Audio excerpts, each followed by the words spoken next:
السلام علیکم ورحمۃ اللہ وبرکاتہ۔ بسم اللہ والصلاة والسلام علی رسول اللہ نبینا محمد وعلی آلہ واصحابہ اجمعین ومن تبعہم بإحسان الی یوم الدین، اما بعد۔ اعوذ باللہ من الشیطان الرجیم، بسم اللہ الرحمن الرحیم۔ ان هذا القرآن يهدي للتي هي أقوم ويبشر المؤمنين الذين يعملون الصالحات أن لهم أجرا كبيرا۔ رب اشرح لي صدري ويسر لي أمري واحلل عقدة من لساني يفقهوا قولي، سبحانك لا علم لنا إلا ما علمتنا إنك أنت العليم الحكيم، رب زدني علما۔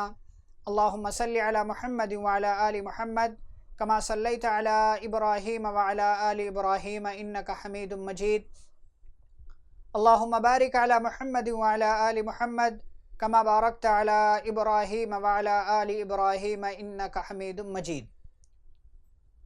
معزز و محترم اسلامی بھائیوں اور بہنوں، بڑی خوش نصیبی کی بات ہے کہ اللہ کے فضل و کرم سے ہم سب یہاں قرآن کی باتیں سیکھنے، سمجھنے، اسے اپنے ذہن و دماغ میں پہنچانے، بٹھانے کے لیے جمع ہوئے ہیں۔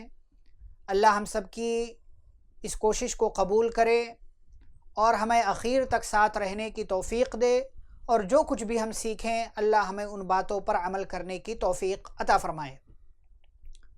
قبل اس کے کہ پارہ نمبر 1 کی تفسیر کا اور اس کے اندر کی تعلیمات کا خلاصہ اور اس کا نچوڑ اور یہ باتیں آپ کے سامنے بیان کی جائیں، ایک بہت ہی اہم اور ضروری چیز میں آپ کے سامنے ذکر کر دوں، اور وہ اہم چیز یہ ہے کہ اس کورس میں ہم اور آپ قرآن مجید کے اندر اس کے الگ الگ پاروں میں اللہ رب العالمین نے کیا کیا باتیں بیان کی ہیں وہ انشاءاللہ ہم جاننے کی کوشش کریں گے۔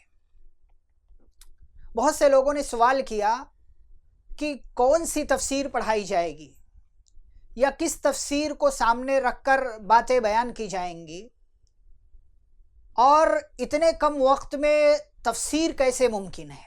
جی بالکل آپ کی بات درست ہے، اتنے کم وقت میں قرآن مجید کی تفسیر بالکل بھی ممکن نہیں ہے، اور جو باتیں ہم آپ کے سامنے بیان کریں گے وہ انشاءاللہ الگ الگ پاروں کے حوالے سے، اس کی تفسیر کی کتابوں کے حوالے سے وہ نچوڑ ہوگا، خلاصہ ہوگا۔ ہم ساری باتیں آپ کے سامنے بیان نہیں کر سکتے۔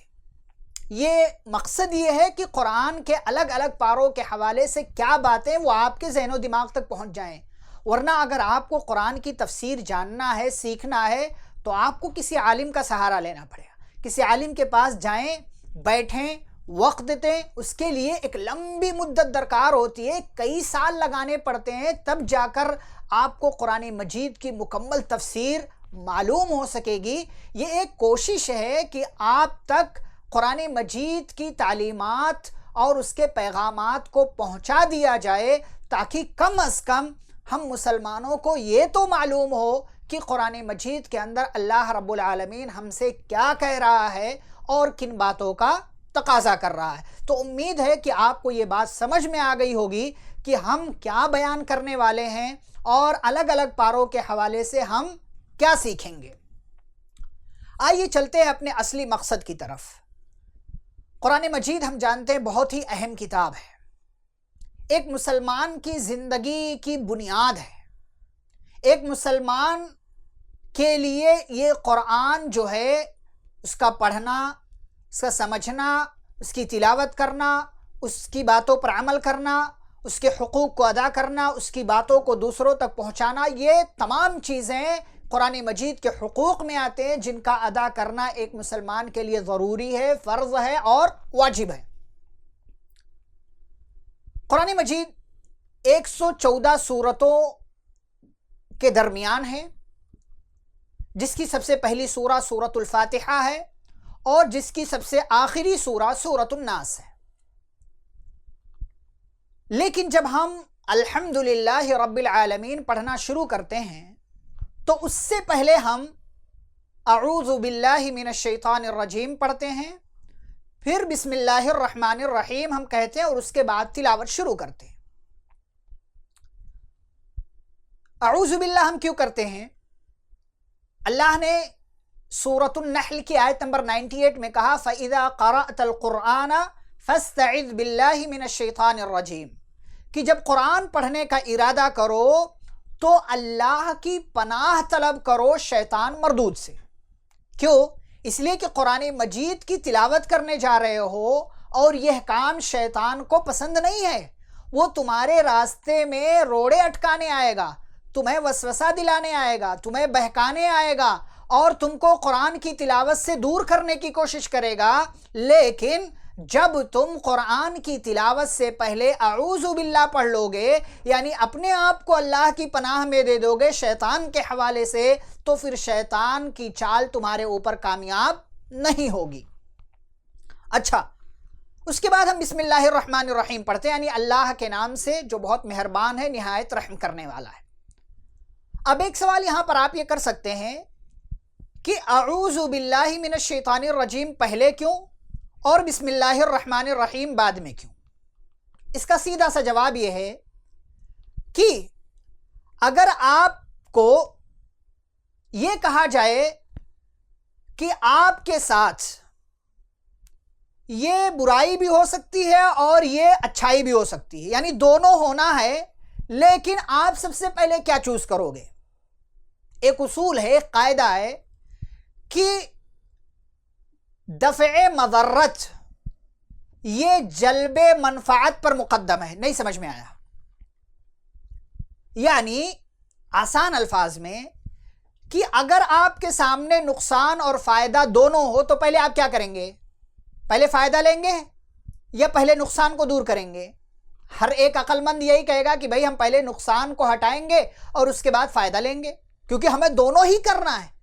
آپشنل ہوتا تو ہم نقصان کو چھوڑ دیتے، فائدہ لے لیتے، لیکن یہاں دونوں ہی کرنا ہے تو پہلے ہم نقصان کو اپنے سے دور کریں گے اور اس کے بعد فائدہ حاصل کریں گے۔ اس لیے ہم کہتے ہیں اعوذ باللہ من الشیطان الرجیم، میں اللہ کی پناہ چاہتا ہوں شیطان مردود سے، یعنی آگے چل کر جو شیطان مجھے بہکانے والا ہے، میرا نقصان کرنے والا ہے، میں اس نقصان کو خود سے دور کر دے رہا ہوں، اپنے آپ کو اللہ کی پناہ میں دے رہا ہوں۔ کس اللہ کے؟ جو اللہ رحمان ہے، جو رحیم ہے، میں اسی کے نام سے اس تلاوت کا آغاز کرتا ہوں۔ اس کے بعد سورۃ الفاتحہ آپ پڑھتے ہیں، ہر ایک کو یاد ہوتی ہے، قرآن مجید کی سب سے پہلی سورہ ہے، بہت اہم سورہ ہے، اور قرآن مجید کی جو بنیادی تعلیمات ہے اس کو 3 حصے میں آپ تقسیم کر سکتے ہیں: توحید، رسالت اور یوم آخرت، یعنی بعث بعد الموت۔ یا تو توحید کا تذکرہ ہے، یا تو نبیوں کا اور ان کی نبوت کا تذکرہ ہے، یا پھر قیامت کے بعد کے مرحلے کا تذکرہ ہے، بعث بعد الموت، انسان کی موت، پھر دوبارہ اٹھایا جانا، سور میں پھونک مارا جانا، جہنم کے عذابات، جنت کی نعمتیں، یہ ساری چیزیں اللہ نے بیان کی۔ اس میں سے ایک اہم اور بنیادی چیز توحید کا تذکرہ اس سورۃ الفاتحہ کے اندر موجود ہے۔ 7 آیتیں ہیں اس کے اندر، اور اس سورہ کے بہت سارے نام ہیں۔ اس سورہ کا نام الفاتحہ، السبع المثانی، الشفاء، الرقیہ، الصلاۃ، کئی سارے نام علماء نے بیان کیے ہیں۔ الصلاۃ اس کا ایک نام ہے، کیوں؟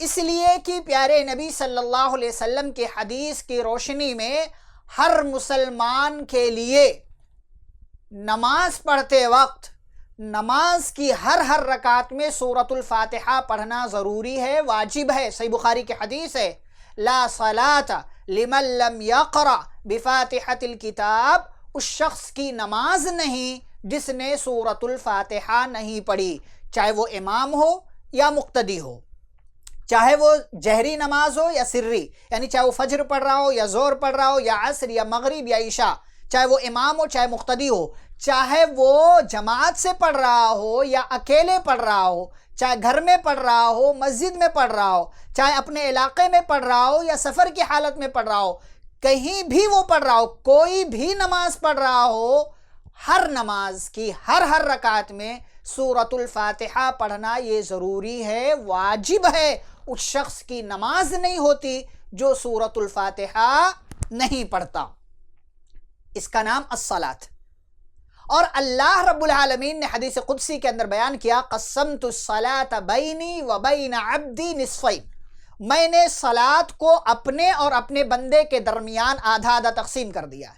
آپ پڑھتے ہیں الحمدللہ رب العالمین، تمام تعریف اس اللہ کے لیے جو ساری کائنات کا رب ہے، الرحمن الرحیم، جو بہت مہربان ہے نہایت رحم کرنے والا، مالک یوم الدین، جو قیامت کے دن کا مالک ہے، ایاک نعبد، پھر آپ کیا کہتے ہیں؟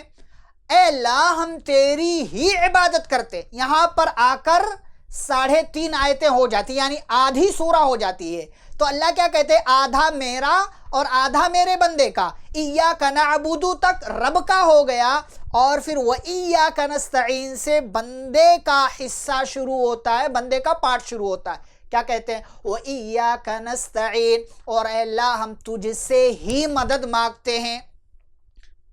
اِهْدِنَا الصِّرَاطَ الْمُسْتَقِيمَ، تو ہمیں سیدھا راستہ دکھا، guide us to the right path، یعنی ہمیں سیدھا راستہ دکھا، صحیح راستے کی رہنمائی فرما۔ کون سا سیدھا راستہ؟ صراط الذین انعمت علیہم، ان لوگوں کا راستہ جن پر تو نے انعام کیا۔ کن لوگوں پر اللہ نے انعام کیا؟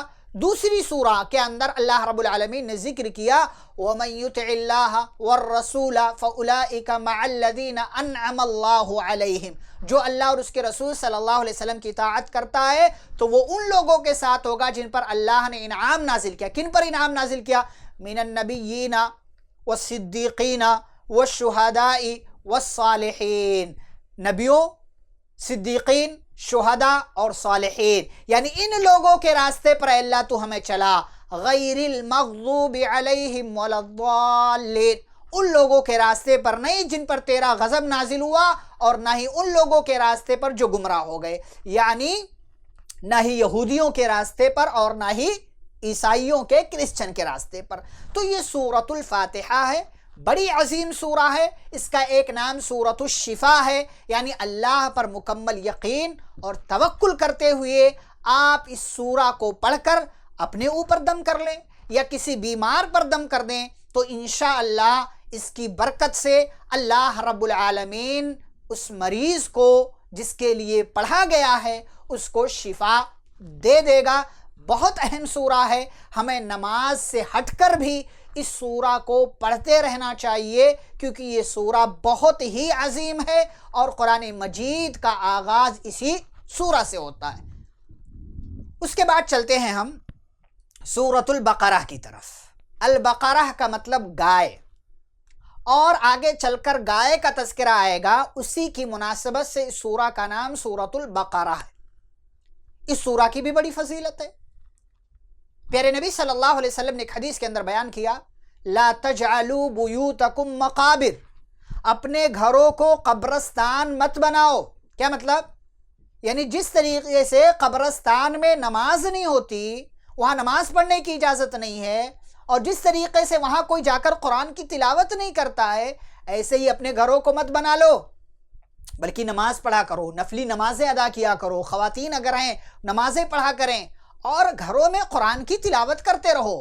پھر آگے پیارے نبی صلی اللہ علیہ وسلم نے بیان کیا، فَإِنَّ الشَّيْطَانَ يَفِرُّ مِنَ الْبَيْتِ الَّذِي تُقْرَأُ فِيهِ سُورَةُ الْبَقَرَةِ، کیونکہ شیطان اس گھر سے بھاگ جاتا ہے جس گھر میں سورۃ البقرہ کی تلاوت کی جاتی۔ بڑی عظیم سورہ ہے، گھر سے شیطان کو بھگانا ہو، جس کو ہم آسیب بولتے ہیں، جنات کا سایہ بولتے ہیں، یا جو بھی آپ نام دے لیں، اگر آپ ان تمام چیزوں سے بچنا چاہتے ہیں تو اپنے گھروں میں سورۃ البقرہ کی تلاوت کرتے رہیں۔ اور تلاوت کرنے کی طبیعت نہیں ہو رہی، آپ پڑھنا نہیں جانتے ہیں تو سن لیا کریں، گھر میں بیٹا ہے، بیٹی ہے، یا کوئی اور ہے جو پڑھنا جانتے ہیں، ان کو کہیں کہ ہمیں پڑھ کر سنائیے۔ اور اگر وہ بھی نہیں کر سکتے تو موبائل فون آپ کے پاس ہے، کمپیوٹر ہے، لیپ ٹاپ ہے، کھولیں اس کو، یوٹیوب کھولیں اور وہاں پر سورۃ البقرہ لگا کر آپ سنتے رہیں، انشاءاللہ اس کا فائدہ آپ کو ضرور ملے گا۔ یہ سورۃ البقرہ کی فضیلت ہوئی۔ آگے اللہ رب العالمین جیسے یہ سورہ کا آغاز ہوتا ہے کیا کہتے ہیں؟ الف لام میم۔ کیا مطلب؟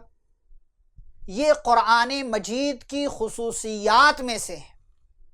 دنیا کی کوئی بھی کتاب آپ اٹھا لیں، اس کے ہر لفظ، اس کی ہر بات کا مطلب ہوتا ہے جو بھی ذکر کیا گیا ہے، اور کوئی نہ کوئی اس کو ایکسپلین کر لیتا ہے۔ لیکن یہ قرآن مجید کی خصوصیات ہے کہ اس کے اندر ایسے حروف ہیں جن کا معنی سوائے رب العالمین کے کسی کو نہیں معلوم۔ الف لام میم، ان کو کہتے ہیں حروف مقطعات۔ علماء نے کہا اللہ اعلم بمرادہ، ان کا کیا مطلب ہے اللہ ہی کو بہتر معلوم۔ بہت سارے علماء نے الگ الگ معنی بیان کیے، لیکن حقیقی معنی کیا ہے یہ اللہ کو معلوم۔ بہت ساری جگہ پر قرآن میں حامیم قاف کاف ہا یا عین صاد، حامیم عین سین قاف، الف لام میم حامیم، یہ اس طریقے سے اور بھی کئی حروف ہیں۔ یہ سب حروف مقطعات کہلاتے ہیں جن کا معنی سوائے رب العزت کے کسی کو معلوم نہیں ہے۔ یہ پہلی آیت۔ دوسری آیت ذالک الکتاب لا ریب فیہ، یہ کتاب ایسی ہے جس کے بارے میں کوئی ڈاؤٹ نہیں، کسی کو کوئی شک نہیں، کوئی شبہ نہیں۔ دنیا کی واحد ون اینڈ اونلی، صرف اور صرف یہ ایک ایسی کتاب ہے جس کا لکھنے والا، جس کو بتانے والا، جس کو نازل کرنے والا یہ اعلان کر رہا ہے کہ اس کتاب، اس بک کے بارے میں کسی کو کوئی ڈاؤٹ نہیں ہے، اور کوئی دنیا کا کوئی رائٹر، کوئی مصنف، کوئی آتھر، کوئی مؤلف، کوئی کتاب جمع کرنے والا، کوئی ترتیب دینے والا یہ دعویٰ نہیں کر سکتا میری اس کتاب میں کوئی شک نہیں، بلکہ وہ کہتا ہے کہ اس کتاب میں اگر کوئی غلطی نظر آئے تو آپ ہمیں بتا دیں تاکہ اگلے ایڈیشن میں اس کو کریکٹ کیا جا سکے، کریکشن کیا جا سکے۔ لیکن قرآن مجید ایسی کتاب ہے جو اول سے لے کر آخر تک ایک دم صحیح درست کتاب ہے جس کے بارے میں کوئی ڈاؤٹ نہیں۔ اور اس کتاب کی ایک اور خصوصیت کیا ہے؟ ھدی للمتقین، یہ ہدایت کا ذریعہ سبب ہے ان لوگوں کے لیے جو تقوی اختیار کرتے ہیں۔ یہ کون لوگ ہیں؟ آگے ان کی صفات بیان کی۔ اب آگے جب آیت نمبر 3 شروع ہوتی ہے تو آیت نمبر 3 سے لے کر 20 تک، 3 سے لے کر 20 تک انسانوں کی 3 کیٹیگری کا تذکرہ کیا گیا ہے۔ یہ کون سی کیٹیگری ہے؟ یعنی ایک تو ہدایت اور دوسرے ضلالت یعنی گمراہی۔ ہدایت اور گمراہی کے حساب سے انسانوں میں 3 کیٹیگری بنتی ہے، 3 گروپ بنتے ہیں۔ پہلا گروپ متقیوں کا یعنی ایمان والوں کا، ان کی اللہ نے الگ الگ صفات بیان کی۔ یہ غیب پر ایمان رکھتے ہیں، نماز پڑھتے ہیں، اور جو کچھ ہم نے دیا خرچ کرتے ہیں، جو کچھ ہم نے نازل کیا اس پر ایمان رکھتے ہیں، چاہے پہلے کی کتابیں ہو یا یہ کتاب ہے۔ آخرت پر ایمان رکھتے ہیں، اور ان کا رزلٹ، ان کا بدلہ، ان کا انعام بتایا اللہ نے، اولئک علی ھدی من ربہم واولئک ھم المفلحون، یہ وہ لوگ ہیں جو اپنے رب کی طرف سے ہدایت پر ہیں اور یہی لوگ کامیاب ہونے والے ہیں۔ یہ تو بدلہ ہوا، پہلی کیٹیگری ہوئی مومنوں کی، ایمان والوں کی، تقوی والوں کی، جو اللہ رب العالمین پر ایمان رکھتے ہوئے فلاں فلاں اچھائیاں کرتے ہیں اور اپنے رب کی طرف سے ہدایت پر ہیں، اور ان کا بدلہ یہ ہے کہ یہی لوگ کامیاب ہونے والے ہیں۔ دوسری کیٹیگری اللہ نے آگے آیت شروع کی، ان الذین کفروا سواء علیہم اانذرتہم ام لم تنذرہم لا یؤمنون، یہ لوگ جو کفر کا راستہ اختیار کیے ہوئے ہیں، یعنی کافر لوگ جو اللہ کو چھوڑ کر کسی اور کی عبادت کرتے ہیں، ان کو ڈرانا نہ ڈرانا برابر ہے۔ یعنی یہ ان لوگوں کی بات ہو رہی جو بالکل آخری سٹیج پر پہنچ چکے۔ بہت سے کفر والے ایمان لے آتے ہیں، لیکن جو بالکل آخری لیول پر پہنچ چکے ہیں کہ اب ان کے لیے ہدایت بالکل واضح ہے کہ اب یہ لوگ ایمان نہیں لائیں گے، تو ان کو ڈرانا نہ ڈرانا سب برابر ہے، یہ لوگ ایمان نہیں لائیں گے۔ ختم اللہ علی قلوبہم وعلی سمعہم وعلی ابصارہم غشاوہ، اللہ رب العالمین نے ان کے دلوں پر مہر لگا دی ہے، ان کے کان، ان کی آنکھوں پر پردہ پڑا ہوا ہے۔ وَلَهُمْ عَذَابٌ عَظِيمٌ، اور ان کا رزلٹ یہ ہے کہ یہ بہت بڑے عذاب کی سزا پانے والے ہیں۔ یہ دوسری کیٹیگری کافروں کی جن کا بدلہ یہ۔ تیسری کیٹیگری منافقوں کی. وَمِنَ النَّاسِ مَن يَقُولُ آمَنَّا بِاللَّهِ وَبِالْيَوْمِ الْآخِرِ وَمَا هُمْ بِمُؤْمِنِينَ. لوگوں میں کچھ لوگ ایسے ہیں جو کہتے ہیں ہم اللہ پر ایمان لائے، قیامت پر ایمان لائے، حالانکہ اللہ کیا کہتے ہیں؟ وَمَا هُمْ بِمُؤْمِنِينَ. یہ لوگ مومن نہیں ہیں، یہ ایمان والے نہیں ہیں، صرف لوگوں کو دکھانے کے لیے، ایمان والوں کا ساتھ دینے کے لیے، یعنی فائدہ ادھر ہو تو ادھر اور ادھر فائدہ ہو تو ادھر. منافق بیچ کا، لا الہ الا ولا الہ الا، نہ ادھر کا نہ ادھر کا. تو ایسے لوگوں کا کیا بدلہ ہے؟ ایسے لوگوں کا بدلہ یہ کہ اللہ نے انہیں بے وقوف کہا، ان کے لیے بھی دردناک عذاب ہے. اور اللہ رب العالمین کے تعلق سے یہ سمجھتے کہ اللہ کو دھوکہ دے رہے ہیں، کہ اللہ کو پتہ ہی نہیں ہے کہ ہم ایمان والوں کے ساتھ ہیں کہ کافروں کے ساتھ ہیں. لیکن اللہ کیا کہتے ہیں؟ وَمَا يَخْدَعُونَ إِلَّا أَنفُسَهُمْ. یہ صرف اپنے آپ کو دھوکہ دے رہے ہیں. یہ ایسے لوگ ہیں جنہوں نے گمراہی کو ہدایت دے کر خرید لیا، یعنی ہدایت کو انہوں نے ایمان کو بیچ دیا اور گمراہی کو خرید لیا. فَمَا رَبِحَتْ تِجَارَتُهُمْ. یہ ایسی تجارت ہے جس کا کوئی فائدہ نہیں ہونے والا، کوئی فائدہ انہیں نہیں ہوگا. پھر آگے اللہ نے مثال بیان کی. يَكَادُ الْبَرْقُ يَخْطَفُ أَبْصَارَهُمْ كُلَّمَا أَضَاءَ لَهُمْ مَشَوْا فِيهِ وَإِذَا أَظْلَمَ عَلَيْهِمْ قَامُوا. اگر اللہ چاہے تو ان کو ہلاک کر دے، برباد کر دے، کوئی فائدہ ان کا نہیں ہونے والا. اور یہ سمجھ رہے ہیں کہ ہم بہت اچھا کر رہے ہیں، اللہ کو دھوکہ دے رہے ہیں، ہم ایمان والے، اللہ کو پتہ ہی نہیں ہے کہ ہم کس کے ساتھ ہیں. اللہ نے ان کا بدلہ بیان کیا. کہاں بیان کیا؟ پارہ نمبر 5 کے اخیر میں اللہ نے کہا ان المنافقین فی الدرک الاسفل من النار. منافق جو ہیں یہ جہنم کے سب سے نچلے والے حصے میں رہیں گے اور ان کی کوئی مدد کرنے والا نہیں ہے. تو آیت نمبر 3 سے لے کر 20 تک ہدایت اور گمراہی کے اعتبار سے انسان کی الگ الگ کیٹیگری کا اللہ نے تذکرہ کیا ہے. آیت نمبر 21 میں اللہ نے تمام دنیا کے لوگوں کو مخاطب کر کے کہا یا ایھا الناس اعبدوا ربکم. اے لوگو اپنے اس رب کی عبادت کرو جس نے تمہیں پیدا کیا اور تم سے پہلے کے لوگوں کو پیدا کیا. کیوں عبادت کریں اللہ کی؟ لعلکم تتقون، تاکہ تم متقی ہو جاؤ.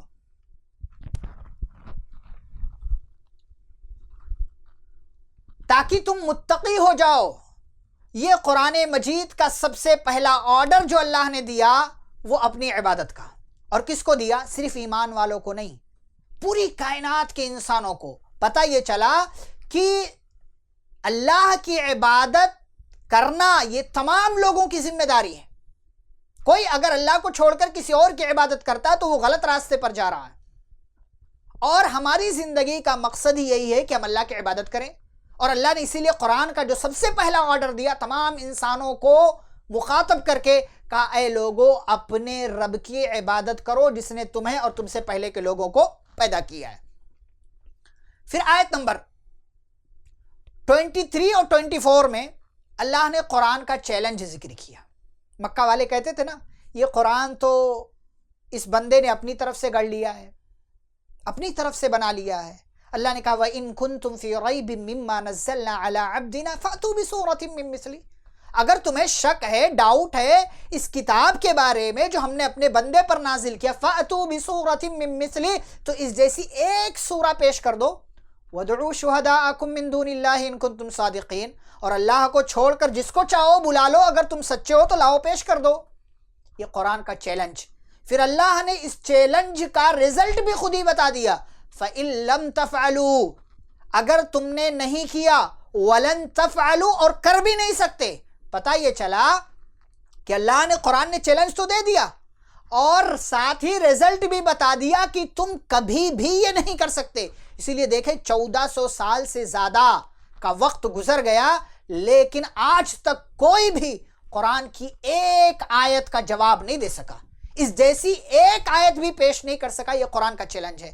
اچھا اللہ نے کہا اگر تم نے نہیں کیا اور کر بھی نہیں سکتے فَاتَّقُوا النَّارَ الَّتِي وَقُودُهَا النَّاسُ وَالْحِجَارَةُ، تو اپنے آپ کو سدھار لو، ڈرو اس آگ سے جس کے ایندھن انسان ہیں، پتھر ہیں، اور جو کافروں کے لیے تیار کر دی گئی ہے.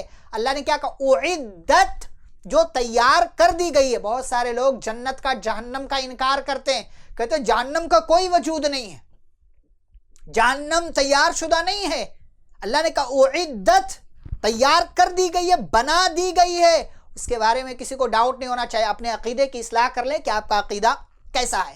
اس کے بعد اللہ نے ایمان والوں کو، نیک عمل کرنے والوں کو خوشخبری دی کہ ان کے لیے جنتیں ہیں جس کے نیچے نہریں جاری ہیں. پھر اس کے بعد اللہ رب العالمین نے مثال بیان کی کہ اللہ رب العالمین کو اس بات سے کوئی حیا نہیں آتی ہے کہ وہ مچھر کی مثال بیان کرے، یا مچھر سے کم تر کوئی چیز ہو یا اس سے اوپر کی کوئی چیز ہو. یعنی اللہ مثال بیان کر دیتا ہے. اب وہ مثال جو اللہ نے بیان کی ہے نا، وہ ایمان والوں کو سمجھ میں آ جائے تو ایمان والے کہتے ہیں یہ تو حق ہے، یہ تو ہمارے رب کی طرف سے حق بات ہے. لیکن جو کافر ہوتا ہے نا، وہ کہتا ہے ارے اللہ اس بات سے کیا بتانا چاہ رہے، یہ تو کوئی بات ہی نہیں ہوئی. یعنی قرآن مجید کے اندر جو بھی باتیں ہیں، ہمارا ایمان ہے، عقیدہ ہے کہ سب اللہ رب العالمین کی طرف سے. اللہ رب العالمین نے اس کو نازل کیا ہے اور وہی ساری کائنات کا بنانے والا ہے. وہ حق ہے، وہ سچا ہے، اس کی عبادت میں اس کا کوئی ساجی اور شریک نہیں ہے. پھر آیت نمبر 27 میں عہد و پیمان کو توڑنے والوں کا انجام ذکر کیا. یعنی اگر آپ کسی سے وعدہ کر لیتے ہیں، کوئی ایگریمنٹ کر لیتے ہیں، تو آپ کو پورا کرنا چاہیے. بلا وجہ، بلا کسی جائز وجہ کے آپ اسے توڑ نہیں سکتے.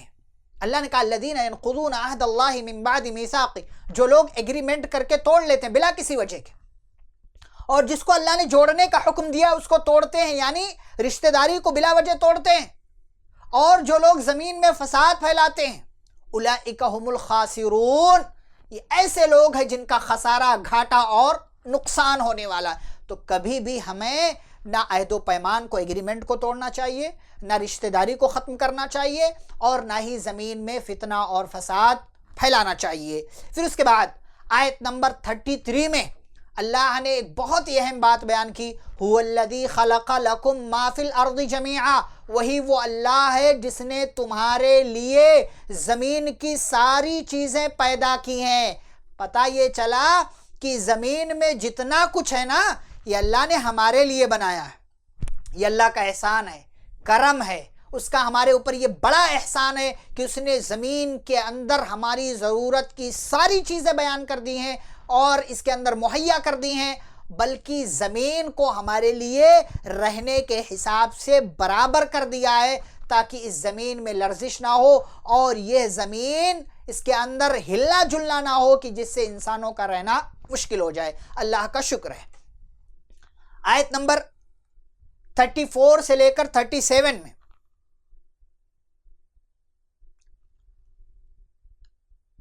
اور اس سے پہلے حضرت آدم علیہ السلام کی تخلیق، علم کی اہمیت اور اس کا مقام و مرتبہ اللہ نے بیان کیا ہے کہ حضرت آدم علیہ السلام کو اللہ نے پیدا کیا، اور پیدا کرنے کے بعد اس سے پہلے بات ہو چکی تھی فرشتوں سے کہ میں ایک مخلوق بنانا چاہتا ہوں زمین کے لیے. تو فرشتوں نے کہا تھا اللہ ہم تیری تسبیح بیان کرنے کے لیے کافی ہے، کیا ضرورت ہے زمین میں جا کر یہ فتنہ کریں گے، فساد کریں گے، بگاڑ کریں گے. یعنی ان کے علم میں تھا کہ یہ مخلوق جو ہے زمین میں جا کر فتنہ اور فساد پھیلائے گی، اللہ نے بتا رکھا تھا. تو اللہ نے کہا جو چیز میں جانتا ہوں تم نہیں جانتے. اللہ نے حضرت آدم علیہ السلام کو پیدا کر دیا، بہت ساری چیزوں کے نام بتا دیے. پھر اس کے بعد فرشتوں کو بلایا، آدم علیہ السلام کو فرشتوں کے سامنے پیش کیا. اللہ نے فرشتوں سے کہا فلاں فلاں چیز کے نام بتاؤ. فرشتوں نے کہا اے اللہ تیری ذات پاک ہے، ہمیں اتنا ہی معلوم ہے جتنا تو نے ہمیں سکھایا ہے. اللہ نے آدم علیہ السلام سے کہا تم بتاؤ. حضرت آدم علیہ السلام نے فٹافٹ ساری چیزوں کے نام بتا دیے. تو اللہ نے کہا الم اقل لکم انی اعلم غیب السماوات والارض واعلم ما تبدون وما کنتم تکتمون، کیا میں نے تم سے یہ نہیں کہا تھا کہ آسمانوں زمین کا سارا غیب مجھے معلوم ہے اور میں وہ ساری چیزیں جانتا ہوں جس کو تم ظاہر کرتے ہو اور چھپاتے ہو.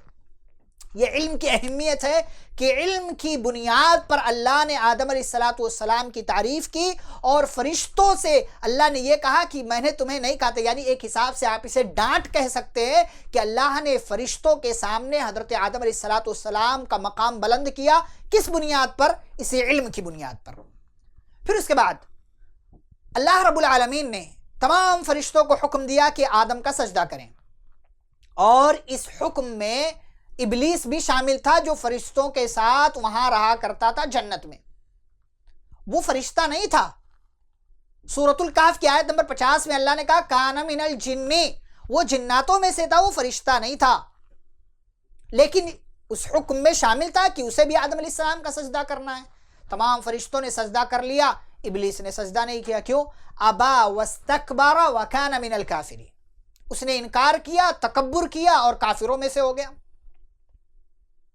اللہ رب العالمین نے حضرت آدم علیہ السلام کو، ان کی بیوی حوا علیہ السلام کو جنت میں رکھا تھا، کہا تھا اس درخت کے قریب نہیں جانا.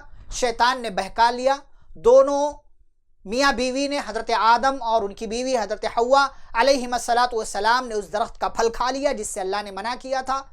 اللہ رب العالمین نے ان دونوں سے کہا قال اهبطوا بعضكم لبعض عدو، یہاں سے چلے جاؤ، اتر جاؤ، تم میں سے بعض کا دشمن ہے.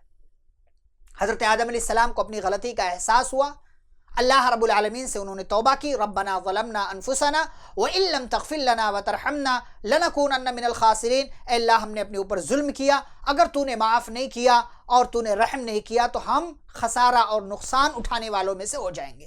اللہ نے کہا فتلقى آدم من ربه کلمات فتاب علیہ، اللہ رب العالمین نے ان کو معاف کر دیا اور اللہ توبہ قبول کرنے والا اور رحم کرنے والا ہے. ابلیس نے معافی نہیں مانگی، اللہ سے مہلت مانگی. یہاں اس مہلت کا تذکرہ نہیں ہے، جہاں اس مہلت کی بات آئے گی انشاءاللہ وہاں پر ہم اس کو بیان کریں گے. اللہ نے ابلیس کو بھی دنیا میں بھیج دیا، آدم علیہ السلام ان کی بیوی کو بھی دنیا میں بھیج دیا اور ایک قانون دے دیا فَمَن تَبِعَ هُدَايَ فَلَا خَوْفٌ عَلَيْهِمْ وَلَا هُمْ يَحْزَنُونَ، آج کے بعد جو میری ہدایت کی اتباع کرے گا تو ایسے لوگ سچے ہوں گے، ایسے لوگوں کو کوئی خوف نہیں، کوئی غم نہیں. لیکن والذین کفروا وکذبوا بآیاتنا، جس نے ہماری آیتوں کا انکار کیا، جھٹلا دیا، اولئک اصحاب النار، یہی لوگ جہنمی ہوں گے، ہم فیہا خالدون، اور جہنم کے اندر ہمیشہ ہمیش رہیں گے. تو یہ اللہ کا قانون ہے، اصول ہے، آج بھی برقرار ہے، قیامت تک برقرار رہے گا. جو اللہ کی بات مانے وہ جنتی، اور جو اللہ کی بات نہ مانے، انکار کر دے، اس کا ٹھکانہ جہنم ہے. پھر اللہ رب العالمین نے آیت نمبر 40 سے لے کر 73 میں بنی اسرائیل کی فضیلت ذکر کی ہے، ان کے بعض اعتراضات کا تذکرہ کیا ہے، ان کے کچھ مطالبات کا تذکرہ کیا ہے کہ ایسا ہونا چاہیے، ایسا ہونا چاہیے. اللہ نے انہیں من و سلوہ دے رہا تھا، بغیر کسی محنت کے کھانا مل رہا تھا، ان کو پسند نہیں آیا. ان کو کہا کہ نہیں ہمیں نہیں چاہیے، ہمیں دال چاہیے، ہمیں ککڑی چاہیے، ہمیں لہسن چاہیے، ہمیں پیاز چاہیے. موسیٰ علیہ السلام نے ان کو ڈانٹا، سرزنش کی. حضرت موسیٰ علیہ السلام نے کئی نصیحتیں کی ان کو. اور پھر اس کے بعد بنی اسرائیل کا انجام کیا ہوا اللہ نے یہ بھی ذکر کیا ہے. یہاں پر تھوڑا اختصار کے ساتھ ہے. انشاءاللہ سورۃ الاعراف میں پارہ نمبر 9 میں تفصیلی تذکرہ ہے کہ کس کس طریقے سے، کن کن لمحات سے موسیٰ علیہ السلام اور ان کی قوم بنی اسرائیل گزرے، کب کیسے کیا حالات ہوئے. انشاءاللہ پارہ نمبر 9 میں ہم تفصیل کے ساتھ وہاں پر بیان کریں گے، کیونکہ وہاں ترتیب کے ساتھ ساری باتیں ہیں، تو انشاءاللہ وہاں ترتیب کے ساتھ بیان کی جائے. یہاں پر جو اہم چیز ہے وہ یہ کہ بنی اسرائیل کی فضیلت کا اللہ نے تذکرہ کیا ہے. بنی اسرائیل اس وقت کی سب سے بہترین امت تھی اللہ کی نگاہ میں. پوری دنیا کے لوگوں پر اللہ نے انہیں فضیلت اور برتری عطا کی تھی اور انہیں بہت ساری نعمتوں سے نوازا تھا.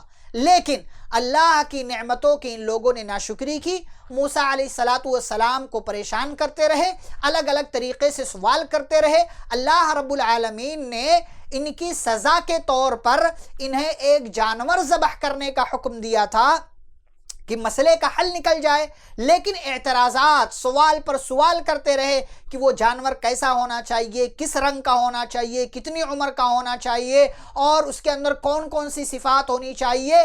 نتیجہ یہ ہوا کہ سوالات کر کر کے انہوں نے اپنے اوپر مشکل کو لاد لیا اور اللہ رب العالمین کے غضب اور اس کی سزا کا مستحق اپنے آپ کو ان لوگوں نے بنا لیا. پھر اس کے بعد اللہ رب العالمین نے پھر ان کی اور بھی کئی چیزیں بیان کی ہیں کہ ان لوگوں کا یہ دعویٰ تھا لن تمسنا النار الا ایاما معدودہ. یہ آیت نمبر 80 اور 81 82 اور اس سے پہلے کی آیتوں میں اللہ رب العالمین نے ذکر کیا ہے. اللہ نے کہا قل اتخذتم عند اللہ عہدا، کہ تم لوگوں نے اللہ سے کوئی ایگریمنٹ کیا ہوا ہے کہ تمہیں کوئی آگ نہیں چھوئے گی. اور وہ کہتے تھے کہ اگر ہم جہنم میں گئے بھی تو تھوڑے دن کے لیے، پھر اس کے بعد ہم جنت میں چلے جائیں گے. جیسا کہ آگے چل کر پھر اللہ رب العالمین نے ان کے اس دعوے کا تذکرہ کیا ہے. تو اللہ نے کہا کہ ان سے پوچھئے کہ کیا تم لوگوں نے اللہ سے ایگریمنٹ کیا ہے کہ اللہ تمہیں سزا نہیں دے گا یا جہنم میں تھوڑے دن کے لیے ڈالے گا؟ اللہ تو اپنے وعدے کی خلاف ورزی نہیں کرتا. ام تقولون علی اللہ ما لا تعلمون، یا تم اللہ کے تعلق سے ایسی باتیں کہتے ہو جس کا تمہیں علم ہی نہیں ہے. بلا من کسب سیئہ، اللہ نے ایک اصول دے دیا پھر کہ جو برائی کرے گا اور اس کی خطائیں، اس کے گناہ اس کو گھیر لیں تو یہی لوگ جہنمی ہمیشہ ہمیشہ رہیں گے. لیکن والذین آمنوا وعملوا الصالحات اولئک اصحاب الجنہ، جو لوگ ایمان لائے، جنہوں نے نیک عمل کیا، تو یہ جنتی ہیں اور جنت میں ہمیشہ ہمیش رہیں گے.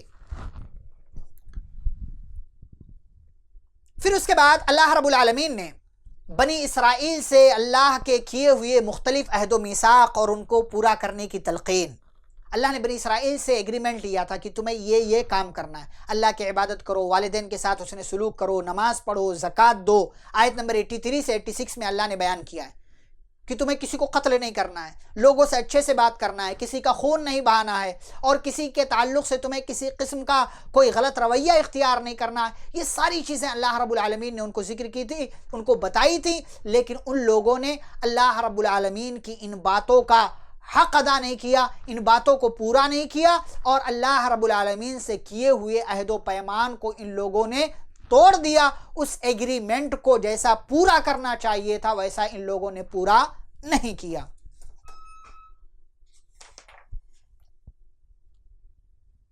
پھر آگے اللہ نے جب ان کا تذکرہ ختم ہوا، آیت نمبر 97 سے 98 میں، یعنی 2 آیتوں میں اللہ نے یہ لوگ جبریل علیہ السلام کو اپنا دشمن کہتے تھے، تو اللہ نے کہا قُلْ مَنْ كَانَ عَدُوًّا لِجِبْرِيلَ فَإِنَّهُ نَزَّلَهُ عَلَىٰ قَلْبِكَ بِإِذْنِ اللَّهِ مُصَدِّقًا لِمَا بَيْنَ يَدَيْهِ وَهُدًى وَبُشْرًى لِلْمُؤْمِنِينَ. اور من كان عدوا لله وملائكته ورسله وجبريل وميكال فإن الله عدو للكافرين، کہ جو جبریل کا دشمن، رسولوں کا دشمن، میکائیل کا دشمن، اور اسی طریقے سے اللہ کے فرشتوں کا جو دشمن ہے، تو سن لے کہ اللہ کافروں کا دشمن ہے، اور جو اللہ رب العالمین جس کو اپنا دشمن بنا لے ایسا بندہ کبھی بھی کامیاب نہیں ہو سکتا. پھر اللہ رب العالمین نے آیت نمبر 102 میں بہت ہی اہم بات بیان کی. جادو کا حکم ایک تو بیان کیا کہ جادو کرنا یہ غلط ہے، جادو سیکھنا، سکھانا، جادو کا عمل کرنا یہ سب کا سب حرام ہے. پھر حضرت سلیمان علیہ السلام کے تعلق سے اللہ نے ایک غلط فہمی کا ازالہ کیا.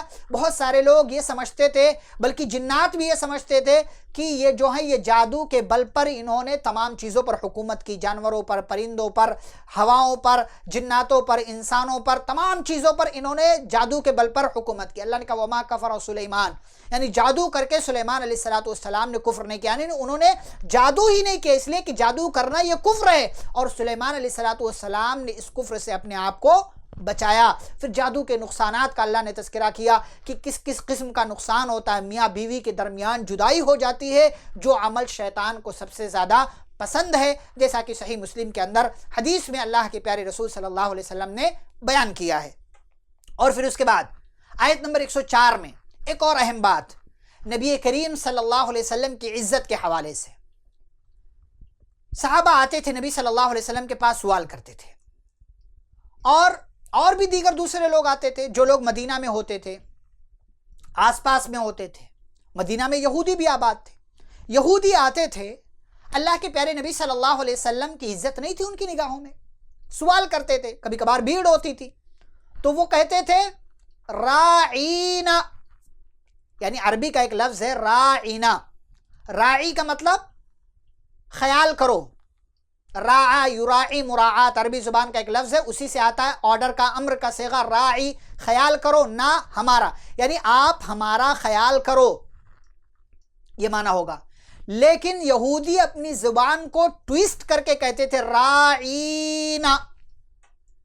راعینا جب کہہ دیں گے آپ تو راعی کا مطلب عربی زبان میں ہو جاتا ہے چرواہا، بھیڑ بکریاں چرانے والا، اور نا کا مطلب ہمارا، تو کیا ہو جائے گا راعینا یعنی ہمارے چرواہے.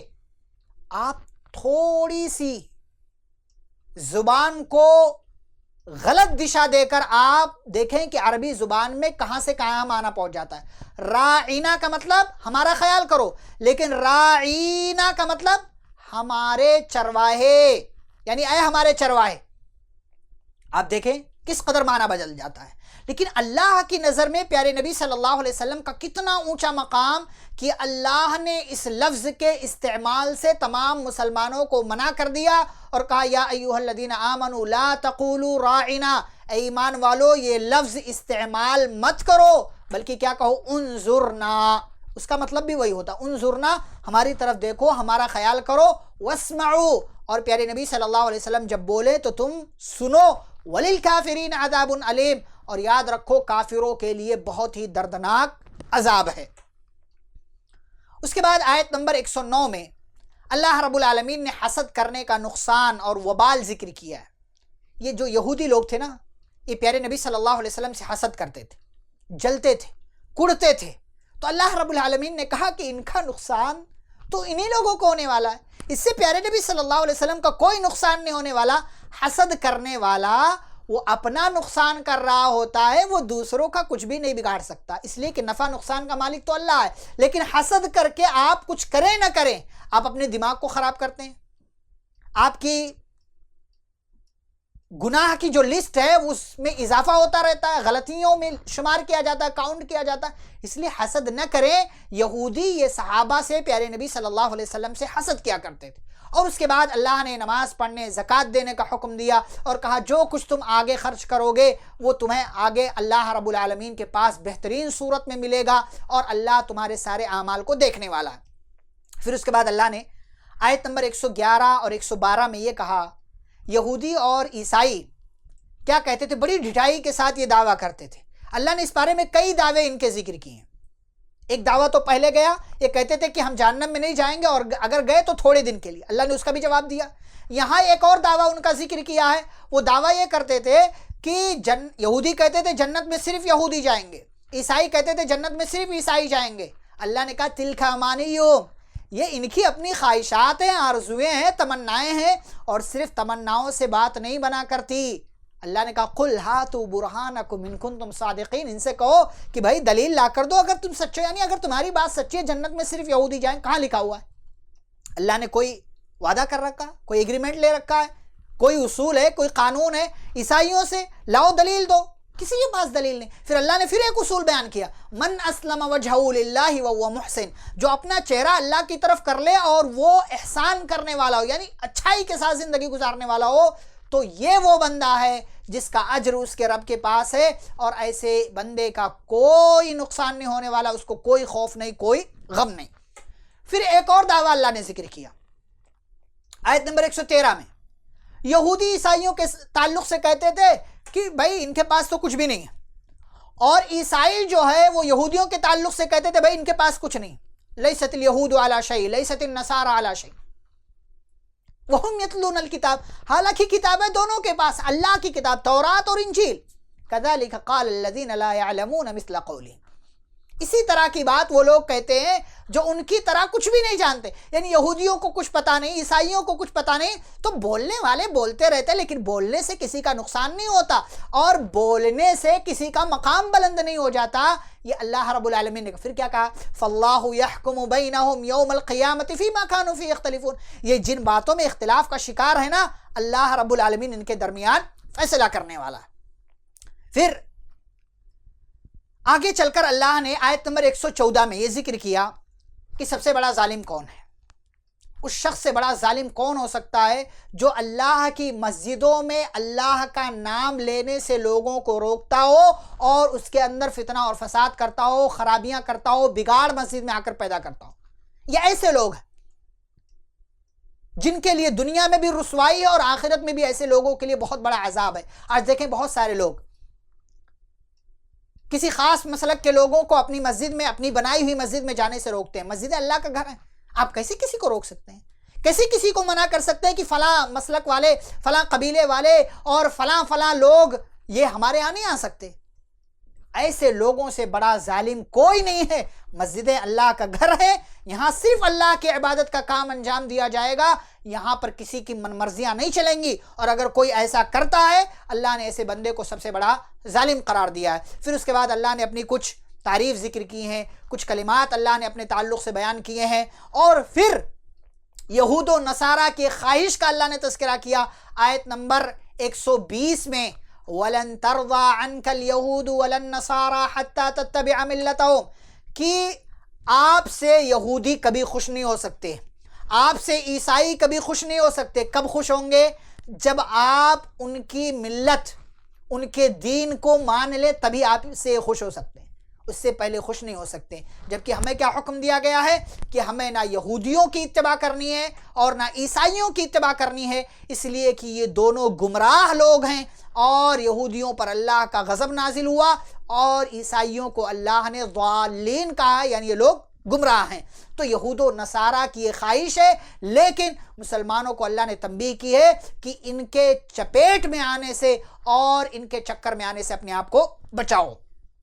پھر آیت نمبر 124 سے 129 میں اللہ نے ابراہیم علیہ السلام کا ذکر خیر کیا ہے، ان کی دعاؤں کا تذکرہ کیا ہے، کس کس طریقے سے اللہ نے حضرت ابراہیم علیہ السلام کو آزمایا، بیٹے کے ذریعے، بیوی کے ذریعے، خود اپنے نفس کے ذریعے، تمام امتحانات میں جب کامیاب ہو گئے ابراہیم علیہ السلام تو اللہ نے کہا انی جاعلک للناس اماما، اے ابراہیم ہم تمہیں پوری کائنات کے لوگوں کا امام بناتے ہیں۔ ابراہیم علیہ السلام نے اللہ کے گھر کی تعمیر کی، مکہ کے لیے دعا کیا اور مکہ کے لوگوں کے لیے دعا کیا، اور خانہ کعبہ کی تعمیر جب اپنے بیٹے اسماعیل علیہ السلام کے ساتھ مل کر رہے تھے تو باپ بیٹے دونوں دعا کر رہے ہیں، ربنا تقبل منا انک انت السمیع العلیم، اے ہمارے رب ہمارے اس کام کو قبول کر لے، بے شک تو سننے والا ہے، جاننے والا ہے۔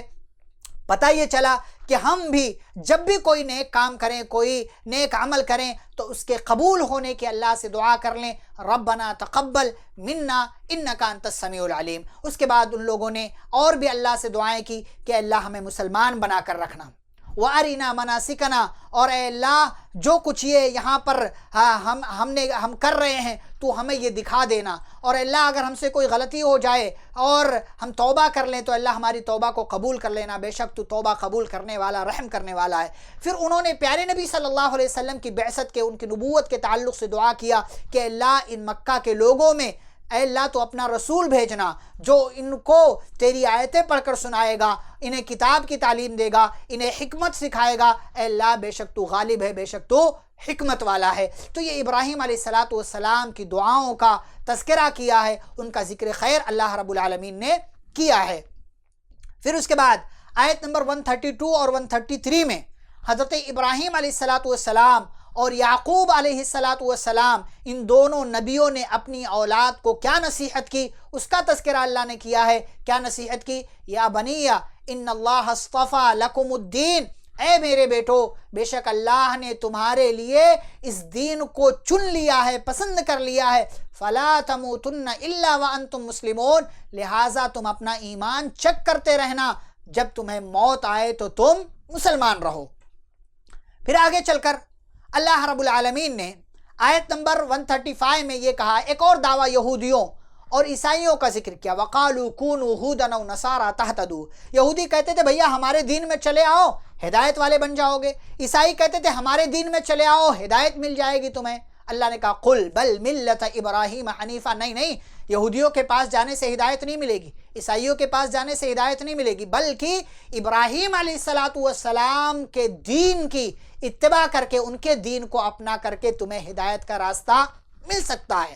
پھر اس کے بعد اللہ نے کہا ہدایت والا بننا چاہتے ہو تو کس کا منہج، کس کا راستہ اختیار کرو، فَإِنْ آمَنُوا بِمِثْلِ مَا آمَنْتُمْ بِهِ فَقَدْ اهْتَدَوْا، ایمان کیسا ہونا چاہیے، ہدایت کا راستہ کہاں ملے گا۔